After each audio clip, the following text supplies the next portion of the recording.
Hello and welcome to today's episode on part 3 of organization structure.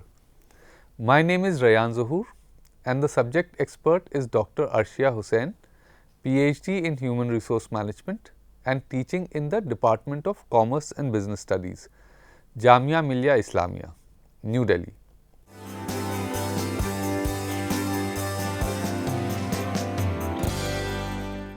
In part 2 of organization structure, we discussed the management process approach and the bureaucracy approach from classical theory.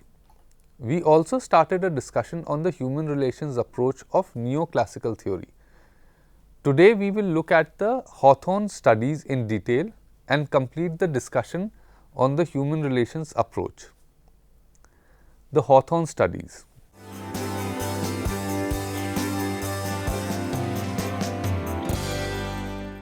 In 1927, George Elton Mayo along with Fritz Roethlisberger got together a group of researchers at Harvard Business School.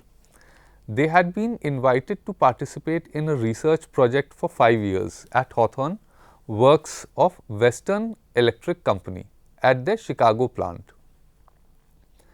Before this group started their study, the National Research Council had done a study along with the Western Electric Company. This study began in 1924 and lasted till 1927.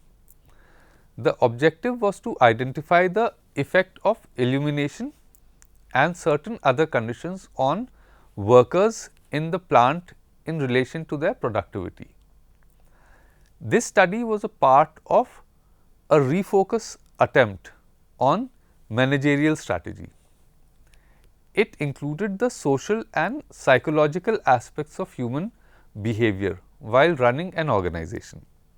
The study was an effort towards understanding the reasons that made workers more responsive and made them more efficient under various environmental conditions.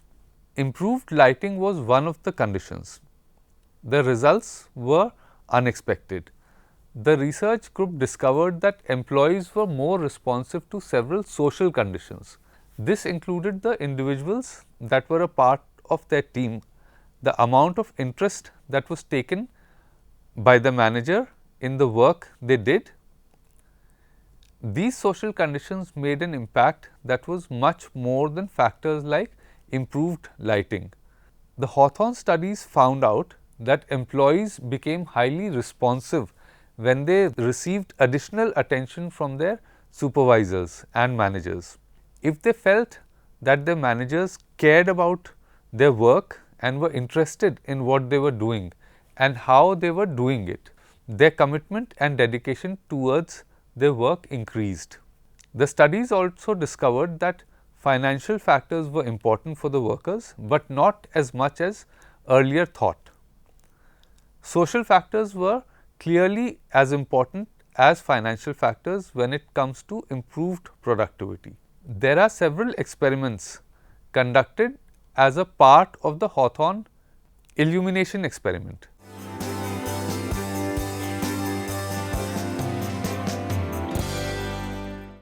This experiment was carried out to determine the relationship between different levels of illumination and the output that resulted due to such changes. It was discovered that the output increased whenever the intensity of the light was increased. However, the output increased again when the lighting was gradually reduced from the existing normal levels. The result of this study was that the group did not find any consistent relationship between illumination and the output of workers at the shop floor. Clearly, there were some other factors that were influencing the productivity of workers. The increase and decrease of the intensity of lighting did not play any role in the change of productivity among the workers. Relay assembly room experiment.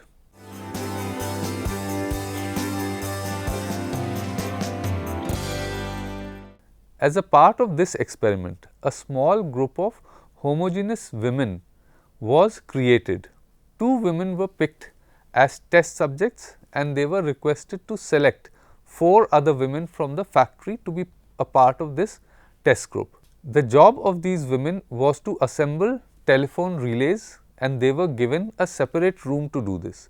This experiment lasted for 5 years, starting in 1927 till 1932. A new work atmosphere was created for this group by introducing a few different and new elements. These included adding rest periods, working hours were reduced, physical conditions were improved, free social interaction was encouraged among group members, supervision became informal and friendly. Their output was measured during this period of 5 years. Initially, they were not aware of it, but after some time they were informed about it.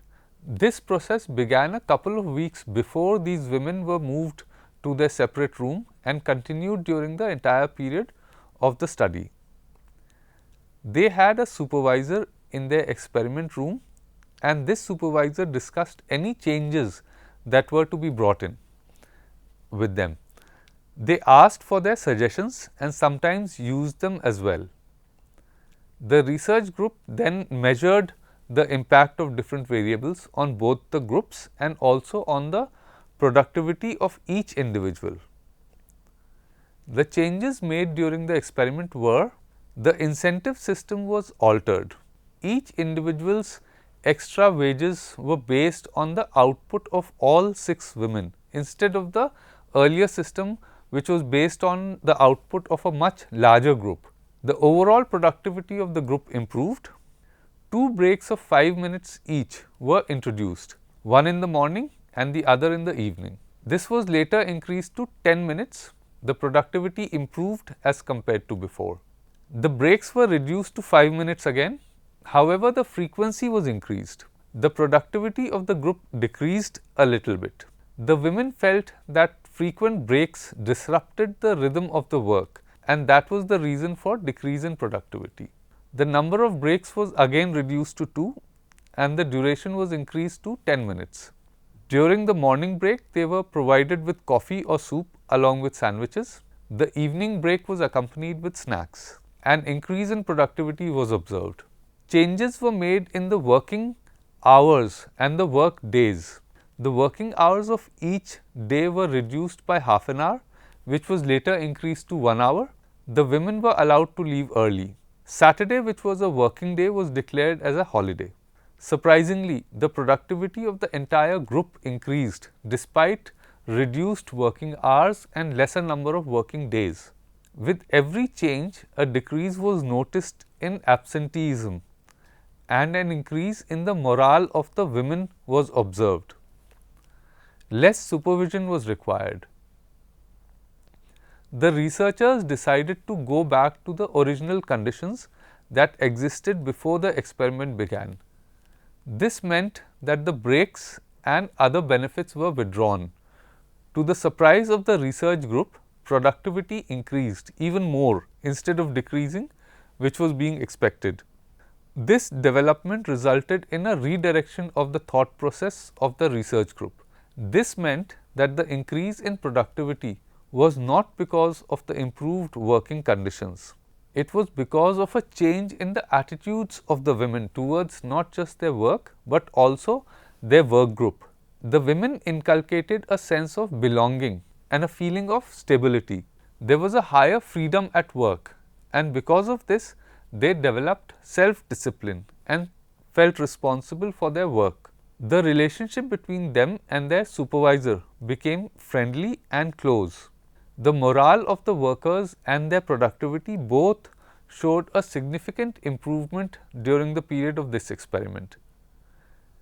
During periods when improvements in working conditions were taken away, the morale and productivity of the workers continued to stay high. The conclusion drawn by the research group was that social and psychological factors were considerably important for higher productivity.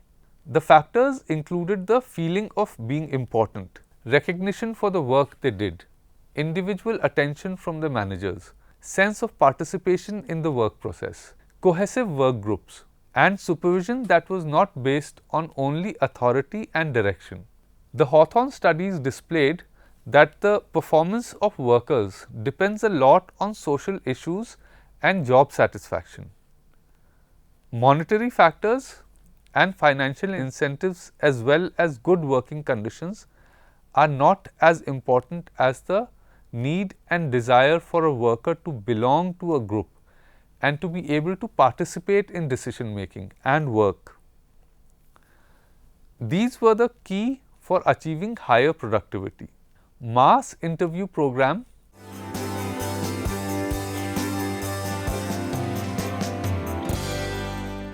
The researchers interviewed around 20,000 workers. These interviews were conducted over a period of 2 years between 1928 and 1930. The objective was to understand the attitudes of the employees towards the organization, towards their supervisors, the insurance plans they were provided, their promotions and their wages. Initially, a direct approach was adopted through which interviewers asked questions that were considered important by the researchers and the managers. Examples of the questions asked are: is your supervisor fair or does he have favorites? And do you like your supervisor? However, the responses they received were overly simple and close-ended, like yes and no. Using this method, they were unable to get to the root of the problem.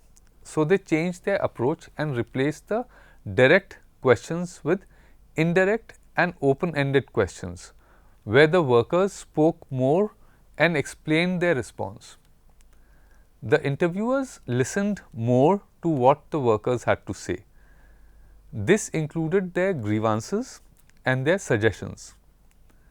This program provided the researchers with valuable insights about the behavior of the employees in an organization. Some major findings from the program were: a complaint is not always an objective narration of facts. It is often a sign of personal disturbance, and the cause of such disturbance could be deep-seated. Individuals, objects and events generally carry a social meaning. They are related to the satisfaction and dissatisfaction of workers, and this is so because the worker views them from their own personal standpoint. The personal situation of an employee consists of his own preferences, which involve sentiments, interests and desires of the individual. The social preference constitutes the individual's present interpersonal relationships and his social past. The position or status of an employee in an organization is a reference from which the employee derives meaning and value and assigns them to objects, events and features of his own environment. For example, number of working hours, wages and so on. The social structure of the organization represents a system of values. The worker derives satisfaction or dissatisfaction from those values based on his perception of the social status he has and the social rewards he expects.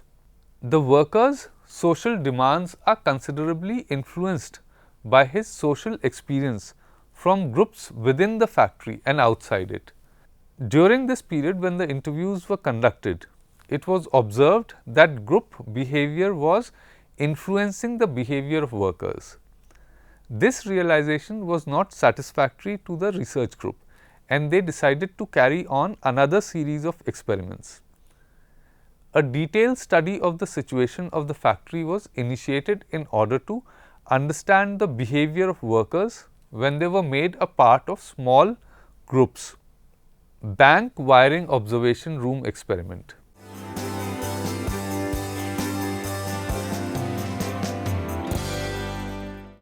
These experiments were conducted to study a group of workers who would work in conditions that were as close to normal as possible. The objective was to understand the impact of smaller groups on individuals who were a part of these groups.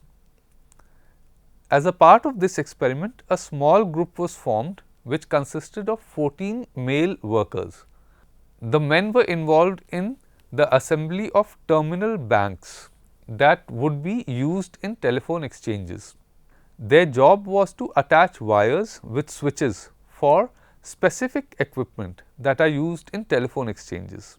Each worker was given an hourly wage that was fixed on the basis of average output of all the workers in that group. Bonus was also paid on the basis of the efforts made by the entire group.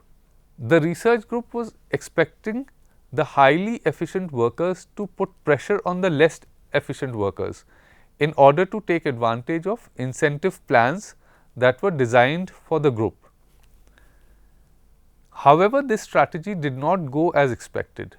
The workers established a standard of output of their own and enforced this standard aggressively by several ways using social pressure. When surveyed, the workers gave several reasons for this behavior. Some of the reasons were fear of unemployment, desire to protect workers who were slow, a fear of the situation where the output increased, and so on. After the experiment was completed, the researchers compared the production record of this group with their earlier production records. They observed that there were no significant differences in the two. These experiments clearly showed that individuals at work are motivated by more than the fulfillment of their economic needs. It is important for management to recognize that workers are primarily social beings and not just economic beings. They are members of groups, and it is essential for management to make an attempt to understand the attitudes of the group and the psychology of the group. Several observations were made by the research group based on the bank wiring experiment.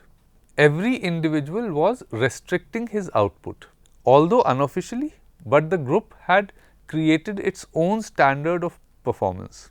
The average output of individuals remained at around the same level throughout the period of this experiment. The records of the department were distorted because of the differences in the actual output and the reported output, and also the standard working time and the reported working time. Contributions of the Hawthorne studies.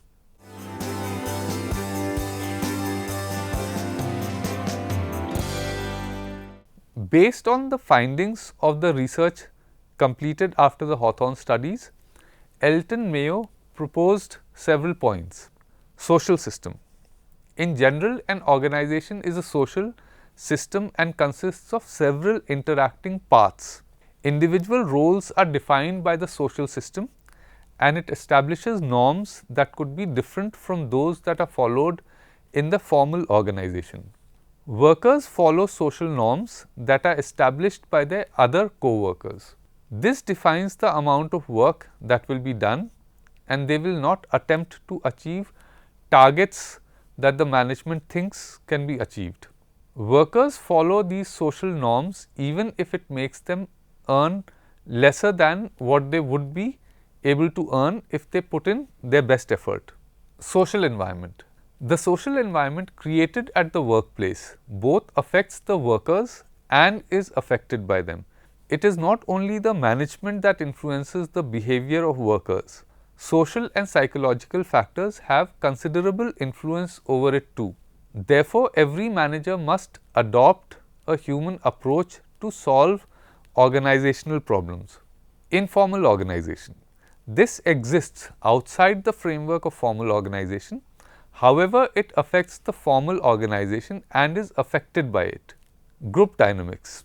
Workers do not always act or react as individuals. They act as members of groups. The group creates certain norms of behavior and the members follow these norms. In this process, the group is able to exercise a strong influence on the attitudes of individual members and affects their performance. Managers should treat workers as members of groups and not just as individuals. Informal leader. In such groups, a leader emerges and we can term him as an informal leader. It is the informal leader who sets up norms of the group and enforces them. Workers are able to function as a social group and the leadership of the formal group becomes less effective unless he accepts the norms of the group and conforms to them. Communication. It is necessary to have a two-way communication as that helps in transferring important information from the management downwards and enables the proper functioning of the organization. It also transfers the feelings and sentiments of the workers upwards to the management so that they can make sure that negative sentiments are taken care of and there is no disruption of any sort and the workers perform well. Non-economic rewards. Financial incentives are only one of the motivating factors for the employees. They have social and psychological needs as well, which are often very strong. Rewards such as appreciation, personal relations, status, etc. have a significant role to play in motivating the workers.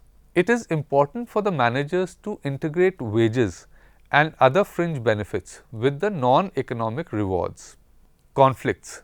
Sometimes the goals of the informal groups and the organization are in conflict with each other.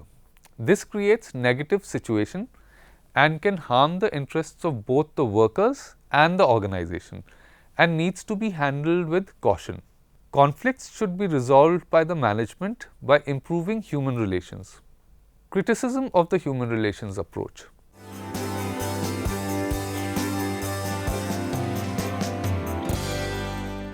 This approach has been criticized on several grounds. Lack of scientific validity. The conclusions derived from the Hawthorne studies are based on clinical insight and not so much on scientific evidence. The groups selected for the study were not representative. The findings were based on temporary groups and they can be very different from groups that have a continuing relationship with each other. The experiments focused only on operative employees. Too much emphasis on groups. This approach puts too much emphasis on groups and their decision making. However, in practice, it is often not possible to have a collective decision making process involving the organization and informal groups. Too much emphasis on human relations. This approach assumes that all the problems of an organization can be resolved through human relations. This is not always true and sometimes even satisfied workers are not very productive. Limited focus on work. The human relations approach does not give enough attention to work. The focus is on interpersonal relations and informal groups. The emphasis on psychological aspects is at the cost of technical and structural aspects. Overemphasis on social and psychological aspects. This approach undermines the role that is played by economic incentives for motivating employees. The entire emphasis on social and psychological aspects. If an organization pays low wages, the workers will be dissatisfied, even if human relations are very good. It is said that the human relations approach is directed towards exploiting the sentiments of workers so that the organization can benefit.